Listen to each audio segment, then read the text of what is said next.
Chicago has spent millions of dollars on efforts to divert young people from the criminal justice system. The Youth Intervention Pathways had been seen as an answer to the issue, but a new report finds the program has fallen well short of its goals. Joining me is reporter Dan Hinkle with Injustice Watch, and you and your co-writer Kelly Garcia took months to put this together. What did you find? Are you giving the city a D?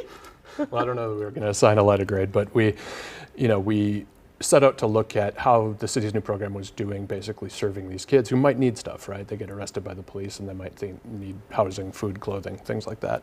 And in the first 11 months of this new program, the city managed to get 35 kids through the whole course of services, which, for perspective, the police have sometimes arrested more children than that in one night. They arrested about 100 kids for every one that they got all the way through the services last year. So what happens to the other kids?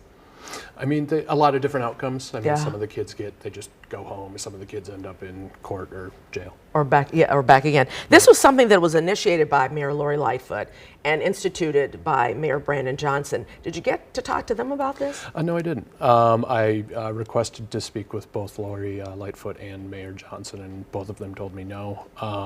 In fact, they also told the nonprofit groups that run this program not to speak with me. A DFSS official did so.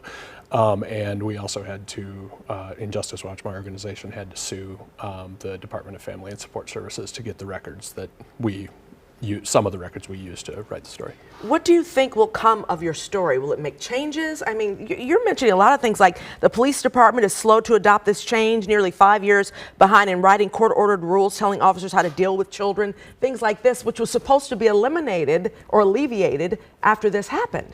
Yeah, I can't tell you what will happen in the future. I know that advocates and experts say that one thing the city should do, for example, is make good on its promise to start offering these services to kids without arresting them. Right, that was long part of the plan. Right, that's the whole point. Yeah, to save them. Right, and other folks also tend to make the point that what kids very frequently need are these sort of fundamental survival resources like housing and shelter and food and things like that, and that the city should gear its programs more toward that. Now the DCFS works in conjunction with this.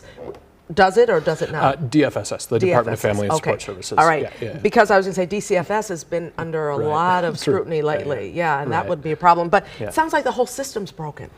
Well, in terms of what the city is offering, that appears to be the case, that the police department really dragged its feet on this, and DFSS has had a hard time ramping it up, and yeah, you're right.